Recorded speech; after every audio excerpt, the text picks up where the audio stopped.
వినాయక మండపాలకు భారీ ఛార్జీలపై సర్వత్రా ఆగ్రహం. చంద్రబాబు ప్రభుత్వం హిందూ వ్యతిరేకి అని ప్రజల కన్నెర్ర. తోక ముడిచిన ప్రభుత్వం ఛార్జీల ఉపసంహరణ. వైఎస్ఆర్సీపీపై నెపం నెప్పేందుకు విఫలయత్నం. నిజంగా అనిత, నువ్వు హోమ్ మినిస్టర్ అమ్మా, కొంచెం ఏదన్నా స్టేట్మెంట్ ఇచ్చే ముందు చూసుకొని ఇవ్వాలి.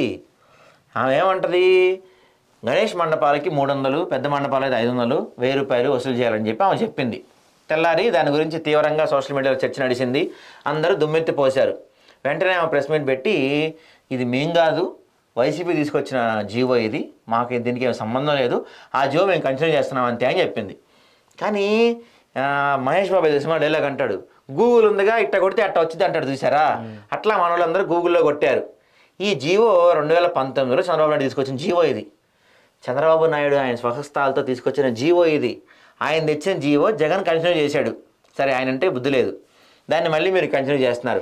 మీరు కంటిన్యూ చేస్తున్నారు ఏంటమ్మా అని మిమ్మల్ని అడిగితే, అర్రే ఇలాంటి ఒకటి జరుగుతుందో నాకు తెలియదే, అబ్బా ఎంత తప్పు జరిగిపోయింది, సారీ నాకు తెలియదు, ఇది అసలు ఇది జగన్ తీసుకొచ్చిన ఇది, నీ ఊరికే చదివే ఆ జీవో అని నాకేం తెలియదు అంది. నువ్వే కదమ్మా చదివావు, 300, 500, 1000 రూపాయలు అని చెప్పి చూపిస్తామండి నీకు.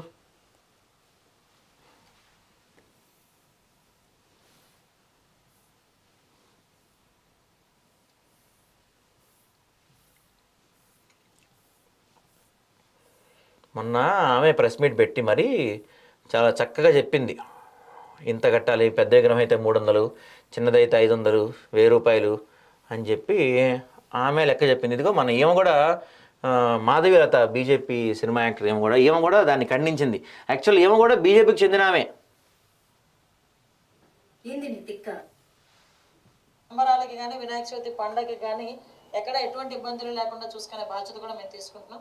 అలాగని బియాండ్ దట్ రోడ్ల మీద పెట్టేది అవన్నీ కూడా ఒకసారి పర్మిషన్స్ ఇచ్చేటప్పుడు ప్రతి ఒక్కరు కూడా చూసుకుంటారు. ఎక్కడా కూడా సామాన్యమైన ప్రజలకి కానీ ప్రజలు కూడా ఎటువంటి ఇబ్బందులు కలగకుండా చూసుకునే బాధ్యత కూడా ఈరోజు మేము తీసుకుంటాం. అది ఉంటుందండి. వాటికి కూడా ఏంటంటే మైక్ పర్మిషన్ ఒకవేళ కావాలనుకోండి, ఎన్ని రోజులు మైక్ పెడతారో చూసుకుని దానికి ఒక 100 రూపీస్. హైట్ని బట్టి, height above 3 feet to 6 feet అనుకోండి, దానికి ఏంటంటే ఈకో ఫ్రెండ్లీ 350 రూపీస్. అలాంటివి మనకి హైట్ అబౌవ్ 6 feet అయితే 700 రూపీస్ పర్ డే. అలా ఒక ఫీజ్ స్ట్రక్చర్స్ ఉన్నాయి. ఆ చలనాలు కూడా మన దగ్గరలో ఈ సేవా కేంద్రాల్లో కట్టుకుంటే ఆ చలనాన్ని కూడా అప్లోడ్ చేసేసుకొని ఇమీడియట్గా వాళ్ళ ఎన్ఓసి తీసుకొచ్చుకోవచ్చు. సేఫ్టీ మెజర్స్ విషయంలో ఎక్కడ కూడా కాంప్రమైజ్ అయ్యే ప్రసక్తి లేదు. అది ఇప్పుడు జగన్ తెచ్చిన జీవోనే అనుకుందాం మనం, అది జగన్ తీసుకొచ్చిన జీవోనే అనుకుందాం. మరి నువ్వు చదివావుగా, నువ్వే చెప్తున్నావుగా, మైక్ పర్మిషన్కి 100, హైట్ని బట్టి ఎకో ఫ్రెండ్లీకి 3 నుంచి 6 అడుగులు అయితే వాటికి 350 అని చదివింది నువ్వే కదా, నీకు తెలియదు చెప్తున్నప్పుడు. మరి అదేమంటే ఇవి మేము తీసుకొచ్చింది కాదు, జగన్ తెచ్చింది అంటావు. సరే, ఆడు బుద్ధులే తెచ్చాడు, పంపేశాం కదా ఇంటికి, 11 ఇచ్చి లెఫ్ట్ లెగ్ తో కొట్టాం కదా, అమలు చేసేది మీరే కదా. మరి నీవేమైంది, ముఖ్య హోంమంత్రివి నువ్వే చెప్తున్నావు కదా క్లియర్గా. అదేమంటే నేను తెచ్చింది కాదు జగన్ తెచ్చింది అంటావు. సరే అని చెప్పి మన వాళ్ళు గట్టిగా దాని గురించి ఎంక్వైరీ చేసి తీస్తే అది 2019లో వచ్చిన జీవో.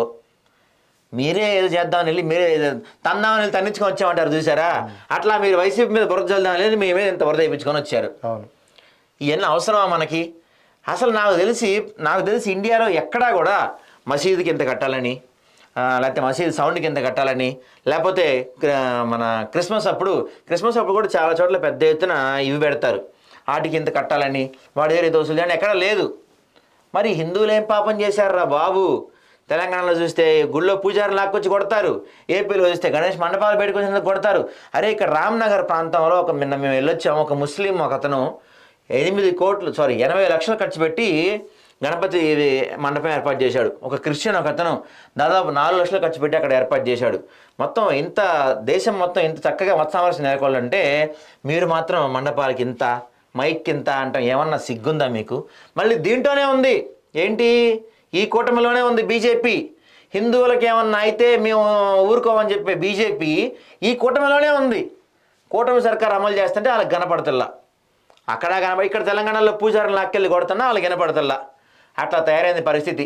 బీజేపీ నాకు తెలిసి ఉందా పార్టీ, ఏమన్నా మూసేశారా, ఏమన్నా రెస్ట్ తీసుకుంటున్నారా నాకు తెలియదు, కానీ ఎక్కడా కనపడతల్లా బీజేపీ.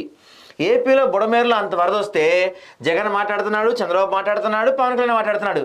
బీజేపీ పురంధేశ్వరి ఎక్కడుంది? ఆమె రావట్లేదు ఎందుకు?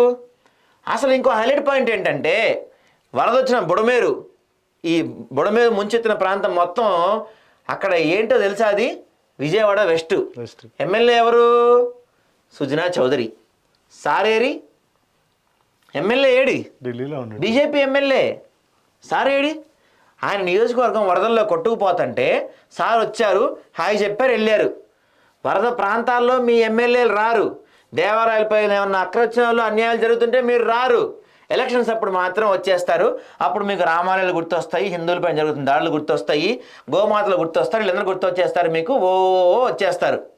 ఎలక్షన్స్ అయిపోయిన తర్వాత వరదలు వచ్చినా, మన పూజారిని లాక్కొచ్చి కొట్టినా, మన చార్మినార్ దగ్గర ఒక గుడిలో అమ్మవారి విగ్రహం పడిపోయింది, అలాంటివి జరిగినా మీకు కనపడవు, వినపడవు. ఎలక్షన్స్ ఏమి లేవుగా. ఇప్పుడు జిహెచ్ఎంసీ ఎలక్షన్స్ వచ్చినప్పుడు మళ్ళీ వస్తారు వీళ్ళంతా బయటికి. జిహెచ్ఎంసీ ఎలక్షన్స్ అయిపోయిన తర్వాత మళ్ళీ వస్తారు. ఇప్పుడు మాత్రం రారు. అరే విజయవాడలో ఒక ప్రాంతం ముగిపోతే ఆ ఎమ్మెల్యే లేడు. అవును. ఏమేమో వీటికి మండపాలకి డబ్బులు వసూలు చేస్తా అంటది. ఏడున్నారు సార్ మీరంతా? ఏమయ్యారు సార్ మీరంతా? ఏమో బీజేపీ మరి ఉందా, పార్టీ ఏమైనా క్లోజ్ చేద్దామో తెలియదు కానీ ప్రస్తుతానికైతే మన తెలుగు రాష్ట్రాల్లో బీజేపీ ఒక ఫ్లాప్ షో నడిపిస్తుంది.